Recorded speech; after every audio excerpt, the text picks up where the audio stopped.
Estamos de volta para mais uma Escola Bíblica. É um prazer enorme estar na sua companhia. Na aula anterior tínhamos ficado com a pulga atrás da orelha sobre a temática da aula de hoje, que era sábado, um dia de liberdade. Antes mesmo de irmos tentar perceber o porquê deste título no contexto desta temporada que falamos sobre a solidariedade, Carmen, em primeiro lugar, obrigado mais uma vez, bem-vinda. Obrigada também. Queria-te perguntar qual foi o sumário que escolheste para nós hoje?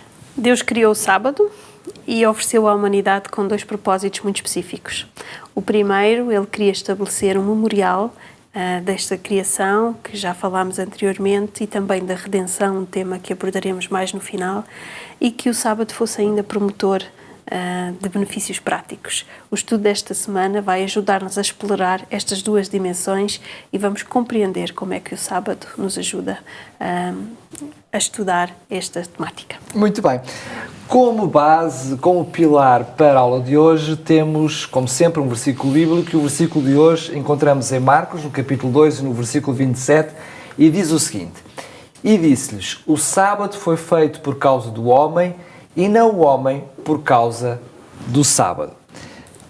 Quando nós percebemos neste contexto em que o sábado é novamente apresentado ao homem, depois do povo ser libertado, Deus vai reorganizar o povo, como vimos na aula anterior, e vai relembrar deste princípio que Deus tinha instituído logo na criação, que é este sábado, este dia especial dentre os demais.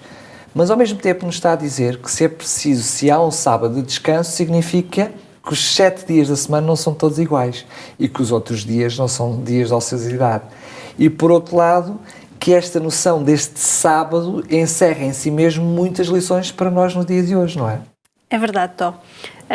Nós temos estado a ver o exemplo de um povo que viveu em opressão, recordo, aqueles que não o ouviram antes, 400 anos. Portanto, estamos a falar de um período de tempo muito prolongado, em que este povo viveu em situação vulnerável, em situação de exploração em terras egípcias, onde foram, na realidade, escravizados.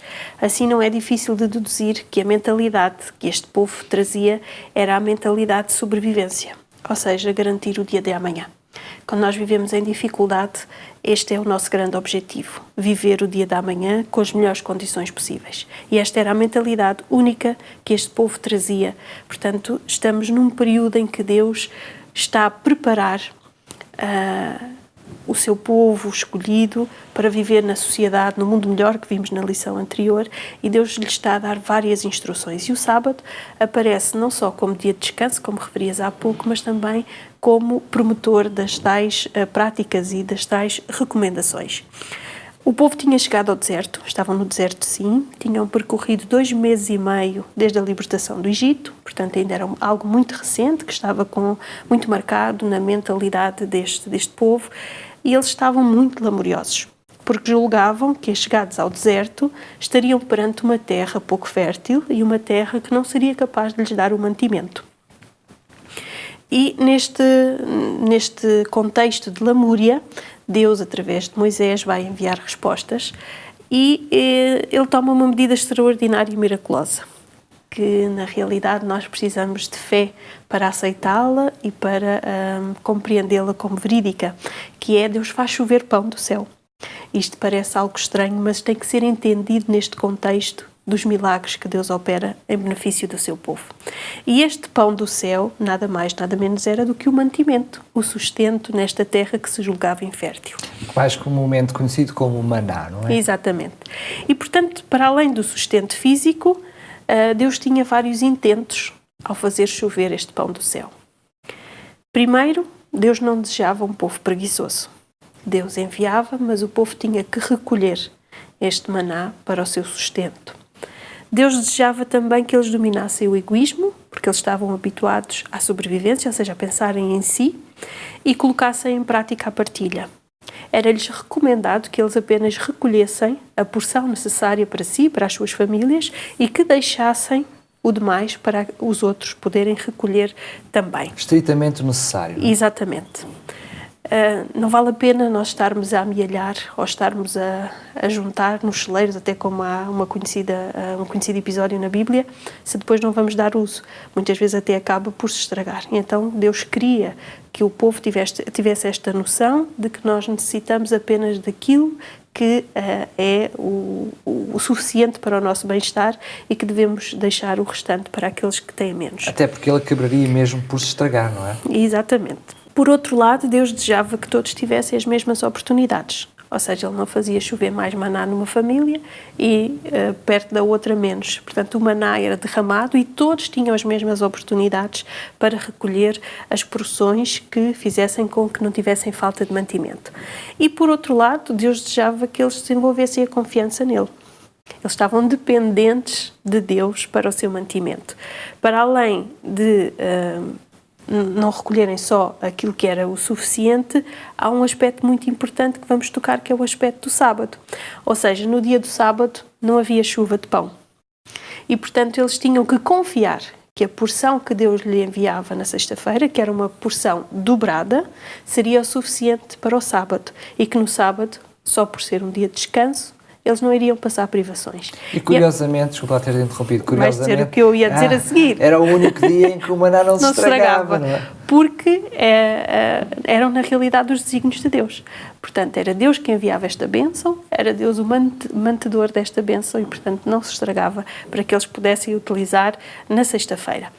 E através de um ato de misericórdia e de graça, Deus ainda habilitava este povo a desfrutar plenamente de um dia de descanso. Nós vemos que Deus estava a tentar instaurar uma nova sociedade, um mundo transformado, e a criação do sábado vai permitir a que o homem possa fazer uma pausa dos outros dias de trabalho, de tarefas árduas, para estar em comunhão com Deus. Estes são apenas alguns aspectos que nós podemos extrair do relato bíblico que se encontra em Êxodo no capítulo 16, os ouvintes quiserem explorar de uma forma mais a miúdo, concluindo que Deus não só lhes queria demonstrar que ouvia as suas murmurações, portanto não estamos a falar de um Deus de olhos tapados, ouvidos tapados, estamos a falar de um Deus que está atento às necessidades do povo, como também lhes queria demonstrar uma vida de confiança, uma vida de generosidade, uma vida de partilha e uma vida de dependência dele. É curioso que o título que nos apresenta para a aula de hoje, Sábado, um dia de liberdade, pode até ser um bocadinho controverso no sentido em que estamos a falar de um povo que acabou de ser liberto, agora um povo livre. Todos os dias da semana o povo estava livre. Mas este dia de sábado, como é que este dia de sábado era o dia de excelência para promover a liberdade? Sim. O povo estava livre, na realidade, estava livre da escravidão, mas não estava livre dos encargos do dia-a-dia. E então o sábado vem promover-nos uma liberdade de tudo aquilo que nos preenche durante os outros 6 dias da semana. É uma liberdade diferente, uma liberdade de entrega, de dependência de Deus, que o povo vai poder experimentar.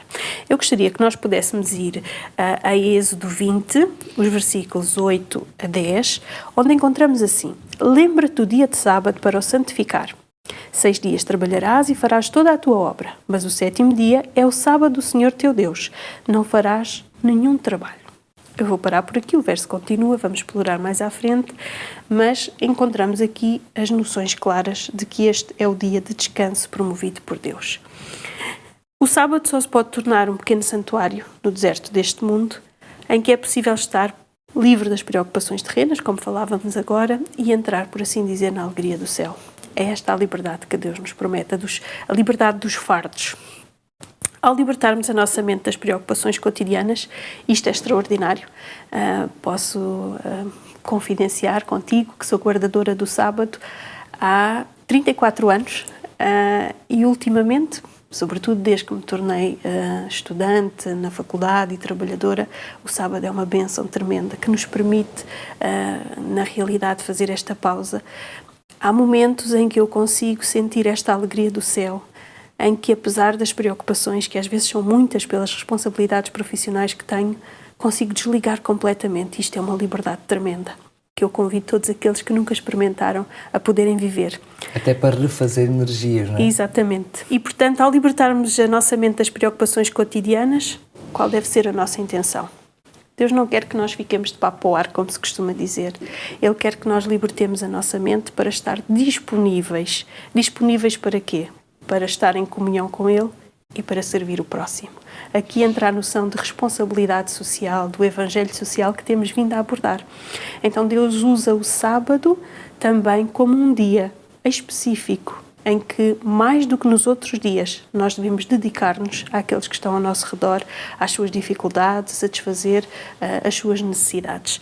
A pausa semanal no sábado deve levar-nos a um descanso sagrado, no qual há esta comunhão com Deus e no qual há uma interação com aqueles que nos rodeiam.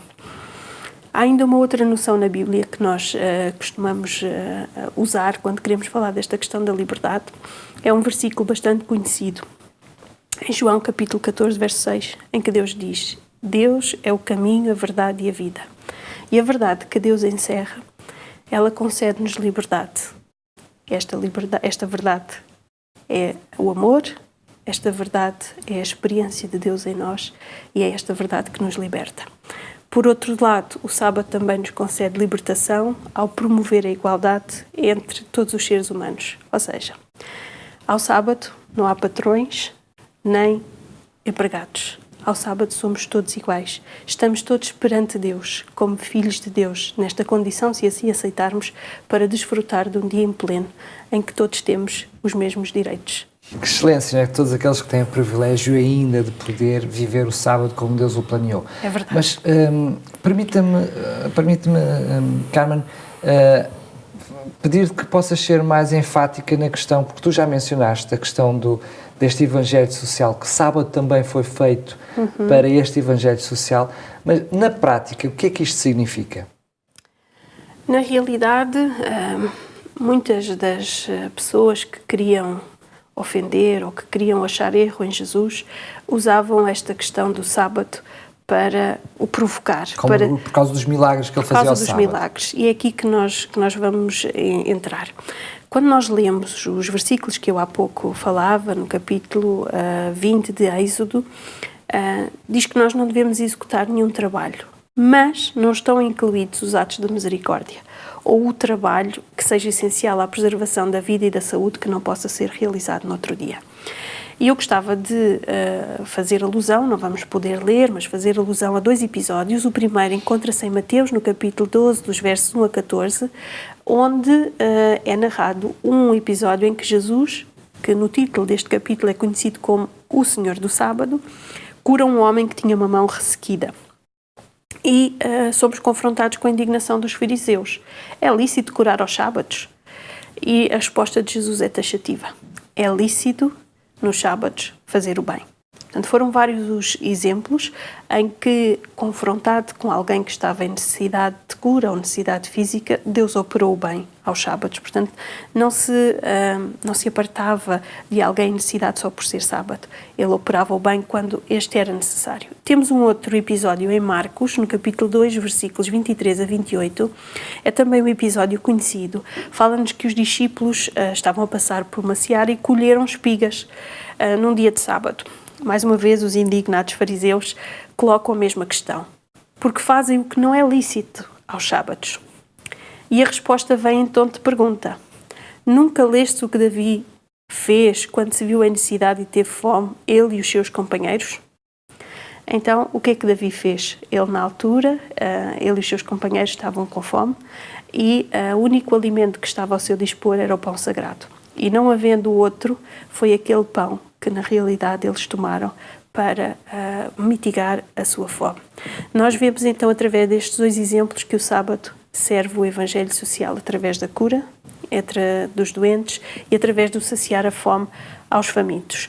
Eu já aqui usei as citações deste livro, eu vou voltar a pegar nele, o livro Beneficência Social, da escritora norte-americana Ellen White, em que encontramos recomendações sobre a prática de beneficência ao dia de sábado. Na página 77 ela diz assim: de acordo com o 4º mandamento, o sábado foi dedicado ao repouso e ao culto religioso. Toda a atividade secular devia ser suspensa, mas as obras de misericórdia e beneficência estavam em harmonia com o propósito do Senhor. Elas não deviam ser limitadas a tempo ou lugar.